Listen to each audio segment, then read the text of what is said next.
So our next prompt is the journey. So what we're going to explore now is this idea of the journey. So we think about a theme in our life when we've been on a journey, and specifically with this prompt, what I want to explore is a journey in travel. There are many layers of journeys. There's the inner journey, there's the outer journey, there's phases in our lives where we're going through journeys and relationships. And yet for this specific prompt, this writing prompt, what I want to explore is the journey in the sense of a trip we've taken in our life, that perhaps there were some expectations in the trip. Perhaps we had some ideas or visions on what this trip was going to be, and then it ended up being something completely different. So I want us to now use this prompt on the journey by simply writing on the top of the page, the journey, and whatever comes, comes. Yet I want to specify that we're looking specifically for a travel experience where we went from one destination to another. Perhaps it was many days or months or years of a trip, of a literal travel experience that created a unique experience for us. So to get us going, I want to share one of my writings from a writers group that I facilitated a few years ago, where I did a similar exercise. I literally encouraged the participants to write the journey on the top of the page. Everyone had 15 minutes to write, and then we came back and shared what came up for us.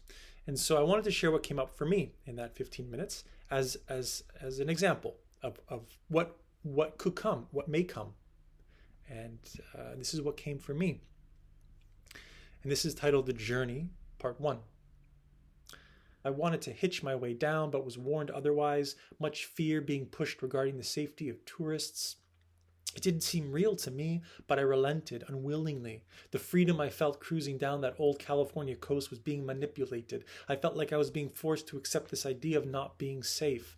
As I reflect again, I met the kindest, most beautiful beings on the road south in Mexico, and it was a shame that the media was pushing fear to travelers. And I bent down for it for a while, then decided to let go of all that and trust my inner wisdom.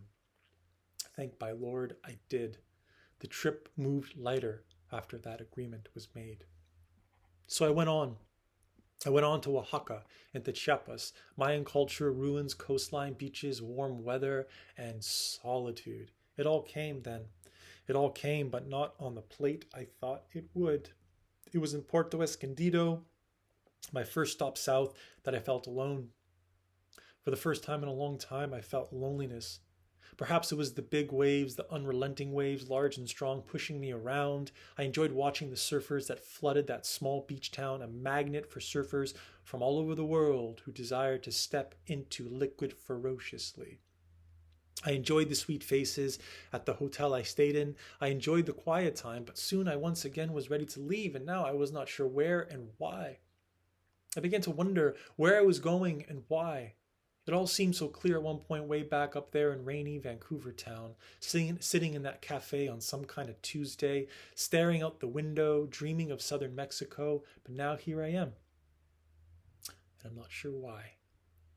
Camille came to mind at this point. The young girl who shared 4 months with me earlier in the year, springtime. I cannot say a friend or a lover even. She was a companion for some time. We thought we could, but her need to heal and my need to go solved all the puzzles, and here she came again to mind. In a lonely old beach town, a place in the off-season, a kind of ghost town, all these street stalls set up for busy Europeans, tourists who were just not here. I felt just not here some of the time. At other times, a proper observer. At other times, a gringo. At others, a friend. At others, just some dude with a backpack and an open smile. What of this journey, this road, this calling? Why, I ask. I was preparing to leave. Each day I thought would be my last. The sweet Mexican woman at the hotel every morning asking in her adorable broken English, "You leave today?" "I wish I knew, my dear," is what I wanted to say. Instead, the response was, "One more day." And she smiled. She understood, without the need of further explanation, language barrier or not, words were simply not needed, and I was grateful for her. I still am. I would fall asleep to the sound of those huge big waves in the beachside hotel, wake up to the sound of huge waves, beachside hotel. The room had no real door. It was all glass, all windows looking out, the whole beachfront view. I was the only guest in the entire hotel, the only guest. The entire place resembled those ruins in Rome, old Rome where the cats like to hang out. The place was cheap and quiet, and I liked that. I was alone except for Jose the night man and the two kind Oaxacan women who cleaned the hotel during the day, as well as watching Spanish soap operas at the front desk. They spoke little English, I even less Spanish. I knew they cared for me by the way they kept offering me fresh towels and small little bars of soap and toilet paper every morning. I could not say no, so by the end I had a nice collection of small bars of soap. I trusted they would become handy later on down the road. So each day slid by like those little crabs along the beach, fast, then stop, then slow, then stop, then fast, then stop, then slow, then stop. Here I am. Really nowhere to go. No real place I need to get to. What of the man who has really no place to go? My confusion came with the daily realization that I could go anywhere in the world, but I was okay right here within, so why go on? Why?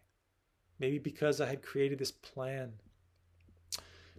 to go south all the way down, perhaps Costa Rica, Ecuador, Chile. Why not? I'm young and virile and strong. Why not go for it? What an adventure. All the other fellow backpackers were headed that way, south.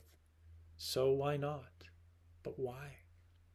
So the day finally came after hours spent meditating on the beach, eating avocado and tomato sandwiches, drinking bottled water, eating papayas, and so content, all the way to so not knowing what, nor really knowing where. So I left. I took a bus to Mazunte. Mazunte, the next cool little beach town that the young hostel folks were talking about, known for the cute little endangered turtles, these rare specimens that brought curious eyes and cameras. But I did not get off in Mazunte that night in October. The bus arrived into town at 2 a.m. and I was simply not ambitious enough to explore a place of lodging at such an hour, so I stayed on. I stayed on the bus all the way down to San Cristobal de las Casas, the sacred Mayan town 4 hours further inland, known recently as the home of the great Zapatista uprising. The bus was full of fellow travelers on their way there, and so I decided to join the crowd. I needed the company, and well, I went on.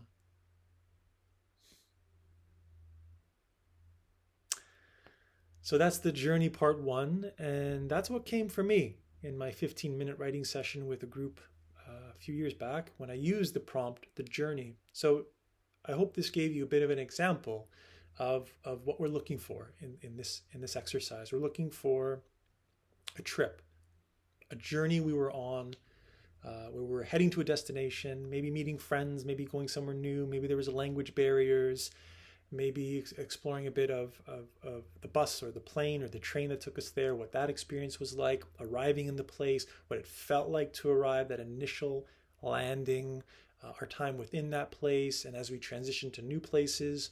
So we're going to take about 15 minutes now, and we're going to explore this exercise. We're going to write the journey on the top of the page. We're going to write for 15 minutes, and then I'll let everyone know when we're about a minute or two away, and then we'll come back in and we'll share our work, and we'll get feedback on that. Okay.